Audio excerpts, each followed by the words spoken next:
डॉक्टरों की लापरवाही से गर्भवती महिला और नवजात की गई जान, परिजनों का हंगामा। एक दिल दहला देने वाली घटना में परिवार वालों ने आरोप लगाया है कि डॉक्टरों की लापरवाही के कारण एक गर्भवती महिला और उसके नवजात शिशु की मौत हो गई। ये मामला बरेली के रामपुर गार्डन के रश्मि गोयल हॉस्पिटल का है, जहां इलाज के दौरान ये दुखद हादसा हुआ। परिजनों का कहना है कि महिला को प्रसव पीड़ा के चलते अस्पताल में भर्ती कराया गया था, लेकिन अस्पताल के डॉक्टरों और स्टाफ ने गलत डोज देने के कारण उसकी मृत्यु हो गई। परिजनों के मुताबिक डॉक्टर बार बार ये कहकर टालते रहे कि स्थिति सामान्य है और ऑपरेशन या अन्य कोई कदम उठाने की जरूरत नहीं है। कई घंटों तक इंतजार करने के बाद जब महिला की हालत बिगड़ने लगी, तब भी कोई डॉक्टर तुरंत मौजूद नहीं था। आखिरकार गंभीर हालत में महिला और उसके गर्भ में पल रहे शिशु की मौत हो गई। इस घटना के बाद परिजनों ने अस्पताल के बाहर प्रदर्शन किया और डॉक्टरों के खिलाफ कड़ी कार्रवाई की मांग की। मृतक महिला के पति ने बताया, अगर समय पर इलाज किया गया होता तो मेरी पत्नी और मेरे बच्चे की जान बच सकती थी।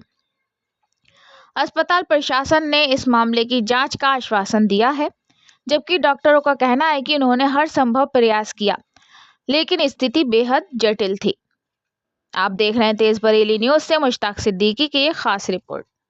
भाई क्या नाम है आपका? मेरा मोहम्मद सलीम। कहाँ के रहने वाले हो? विशारदगंज। विशारदगंज। हाँ, क्या मामला है जो यहाँ पे? मामला हमने अपने घर से जो हमारे भाई की बीवी आई, मतलब अच्छी खासी आई है, यहाँ पे डिलीवरी का वो था, डिलीवरी होने के लिए यहाँ पे आई है। उसके बाद इन्होंने फोन कराया, भाई इन्हें कौन सा इंजेक्शन लगाया या नहीं लगाया वो इन्हें मालूम है, क्या दवाई दी क्या दिया वो डॉक्टर साहब को पता है। उसके बाद ये कहने लगा दूसरे हॉस्पिटल में जाए, कंडीशन खराब है।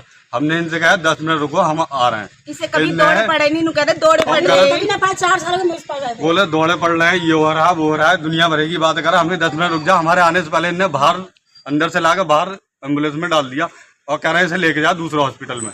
हम ऐसे कैसे लेके जाए, उसमें कुछ है नहीं, वो तो पहले ही खत्म हो चुकी है। आपने यहाँ पे कब ला के एडमिट किया था? अभी ज्यादा दो तीन घंटे हुए हैं। उस समय हालत कैसी थी? बिल्कुल सही, बिल्कुल हालत ठीक। 2 घंटे पहले हमारे गली में कैमरे लगे हुए हैं, हमारे घर के पास कैमरे लगे हुए हैं, बिल्कुल सही आई। 2 घंटे पहले जब आपने एडमिट किया था तब डॉक्टर साहब ने क्या कहा था? डॉक्टर साहब ने कहा था कि सही है, अब ऑपरेशन हो जाएगा, 1 घंटे मैडम आते ही इनका ऑपरेशन हो जाएगा। डॉक्टर साहब का क्या नाम है जिनसे आपकी बात हुई थी? इनका क्या नाम है? डॉक्टर साहब का नाम तो नहीं मालूम। आप कौन सा हॉस्पिटल है ये? रश्मि गोयल। रश्मि गोयल जी, रामपुर गार्डन। तो आपको क्या लगता है किस कारण मौत हुई है? जे डॉक्टर साहब के ही कारण हुई ना कुछ या कोई टैबलेट दिया है ना कोई लापरवाही करी है, कुछ ना कुछ तो करा। लगता है कि डॉक्टर साहब की लापरवाही हाँ, लापरवाही है, कुछ ना कुछ तो ये है। अच्छा, जब ये उसी टाइम हमें पहले बताते, 1 घंटे पहले बता दे भाई हमारे बस में नहीं, आप कहीं ले जाओ। इनकी डेथ हो गई, इनका क्या नाम है? इनका नाजिस नाम है। उम्र कितनी होगी लगभग? इनकी उम्र है 27 साल नहीं, 21-22 साल है हुआ। इनके हस्बैंड का क्या नाम है? कुर्बान। कुर्बान। आप इनके कौन हो? मैं इनका जेठ हूँ, कुर्बान का भाई हूँ।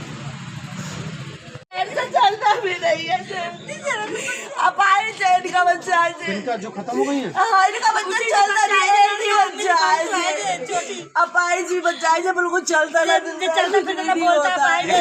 कितनी साल का है? 2.5 साल का बच्चा है। दीदी का बच्चा है जो। हाँ, उन्हीं का ये बच्चा जो नाजिस।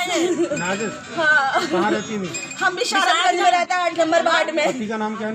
कुर्बान। कब आए यहाँ पर? कब आए? हम सुबह आए थे, यहाँ पे आए थे हम, कम से कम 11 साढ़े 11 बजे हम यहाँ आ चुके थे। कब से ट्रीटमेंट चल रहा था इनका? ट्रीटमेंट इन्हें 12 बजे ट्रीटमेंट के लिए ले लिया और अब तक ट्रीटमेंट हुआ तो डायरेक्ट हमें कोई जवाब नहीं दे रहे, डायरेक्ट कह रहे कि बड़े हॉस्पिटल में ले जाओ। कितनी देर से आप यहाँ पर एडमिट थी जब तक ट्रीटमेंट चल रहा था? लगभग हमें यहाँ पे 3-4 घंटे हो गए। जब से ये अंदर ही थी? हाँ, अंदर थी आईसीयू में। कोई आवाज को जाने नहीं दे रहे, बस मुझे बताया था। किस तरीके की आवाजें आ रही थी? चीखने की आवाज़ बहुत बुरी तरीके से थी।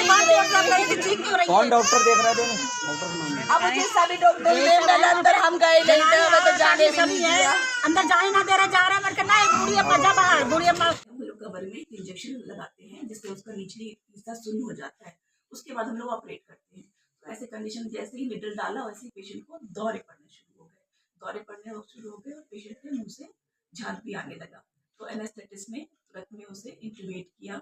इंट्यूबेट करके उसे इंजेक्शन जो जरूरी इंजेक्शन होते हैं वो दिए, ऑक्सीजन दिया और पेशेंट को हम लोग बस स्टेबलाइज करने की कोशिश कर रहे थे। जिसके कारण पेशेंट को फिर हमने स्टेबलाइज किया भी, पेशेंट के अटेंडेंट को अंदर बुला के दिखाया भी और फिर से हमें हायर सेंटर में रेफर कर दिया, क्योंकि जब भी दौरे वारे पड़ते हैं पेशेंट को तो हम बिना आईसीयू के सेटअप में उसे हम ऑपरेट नहीं कर सकते। ठीक है। घर वाले ये कह रहे हैं कि वो चीख रही थी बहुत जोर जोर से और उसके बाद किसी ने हमें मिलने नहीं दिया। हाँ, चीख रही थी। जब उसके बाद दौरे पर रहे थे तो अजीब तरह से आवाजें निकालती। तो वो कंट्रोल तो आप लोग करना चाहिए। घर वाले कंट्रोल ही तो किया, इंजेक्शन देकर कंट्रोल किया। जब बाहर निकले तो चीख के कंट्रोल नहीं निकली। घर वाले कह रहे हैं 4 इंजेक्शन जो दिए गए थे उन्हें, वो 4 इंजेक्शन किस चीज के दिए थे जो एक साथ दिए गए थे? कमरे में इंजेक्शन प्री ऑपरेटिव इंजेक्शन होते हैं जो दिए जाते हैं। उसमें इंजेक्शन एंटीबायोटिक होते हैं, इंजेक्शन रेंटेक, मोनोसेप और पंडल दिया गया था। वो कह रहे हैं कि वो उनकी महिला जब मर गई उसके बाद कम से कम उस बच्चे को तो निकाला जाता ठीक से, बट उनको सीधे एम्बुलेंस में डाल दिया पेशेंट गया। को एम्बुलेंस में भेज के हम लोग उसको हायर सेंटर रेफर करें ताकि पेशेंट स्टेबलाइज हो जाए, उसके बाद हम ऑपरेट करें। किसी भी महिला जिसकी बीपी और पल्स अनस्टेबल है उसको कहीं सिजेरियन के लिए ऑपरेट करना बस बच्चे के लिए, ये हमें आप ही देख रहे थे इस पेशेंट को? नहीं, मैं देखा नहीं, था इन्होंने अभी। आपका नाम क्या है? आपका नाम क्या है? मेरा नाम डॉक्टर विद्या सिन्हा है।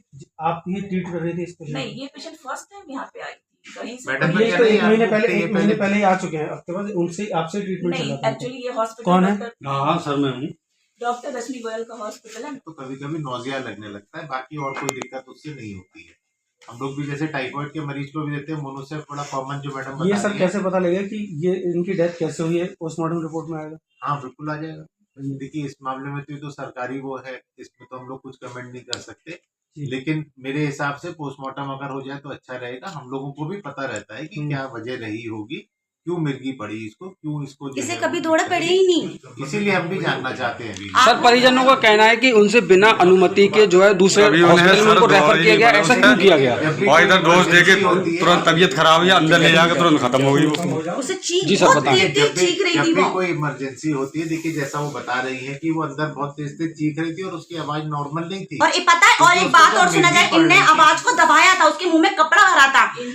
जब मिर्गी पड़ी तो उसकी सांस को स्टेबल करने के लिए मुंह में जो है वो ट्यूब डाली गई थी और ट्यूब डाल के उसको फौरन किसी बड़े अस्पताल शिफ्ट किया जा रहा था। मैडम बल्कि चाह रही थी कि उसमें कुछ था ही नहीं था ना, उससे मैंने तुरंत काटा था। स्टेबल करके उसके बाद ऑपरेशन करें इसका। सर परिजनों का मानना है जब डेड हो गई उसके बाद बाहर तो 4 इंजेक्शन ऐसे क्या दिया गया था, उसके बाद एक एक करके बाहर किया गया है। एक किस्सा आप सब लोगों की नजर में होगा। एक लड़का होता था सर राजू ये माइक ले श्रीवास्तव, लीजिए सर। राजू श्रीवास्तव।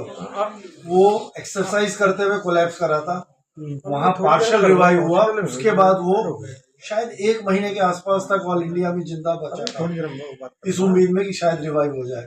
डॉक्टर का सबसे बड़ा फर्ज होता है कि अगर परेशानी है किसी तरह मरीज हायर सेंटर में नाम बता दीजिए एक बार। डॉक्टर पंकज कुमार बंसल, कार्डियोलॉजिस्ट हूँ, एंड केवल यही काम देखते हैं हम कि मरीज सडनली कोलैप्स किया, पहला काम है उसे रिवाइव करें।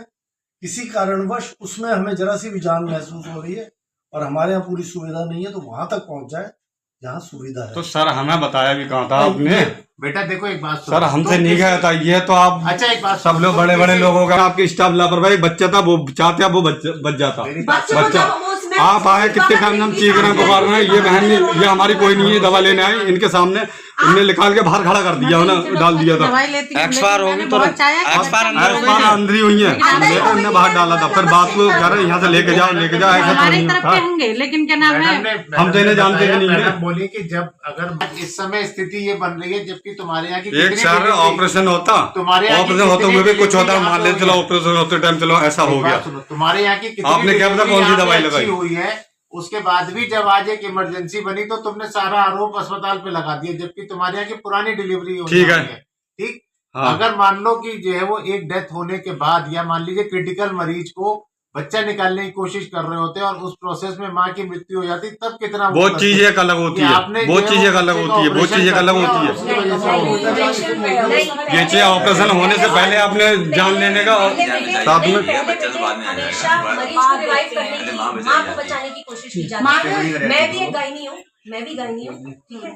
पहले क्रिटिकल कंडीशन, हम इतनी देर से चीख रहे हैं, इतनी देर से कह रहे हैं बच्चों को देख लो, चलो वो खत्म, बच्चों को देख लो, कोई सुनवाई नहीं। अग्रवाल, मैं यहाँ पे गायनोकोलॉजिस्ट और ऑब्स्टेट्रिशियन हूँ और मैं यहाँ पे सन 2006 से काम कर रही हूँ। जहाँ तक मैंने क्रिटिकलिटी देखी है और क्रिटिकलिटी हैंडल करी है, वहाँ पर हम सबसे पहले अगर इस तरीके की कोई स्थिति आ जाती है कि हमारी गर्भवती महिला को हमने डिलीवरी के लिए लिया है और मरीज क्रिटिकल हो रही है, तो सबसे पहले माँ को रिवाइव करने की कोशिश की जाती है।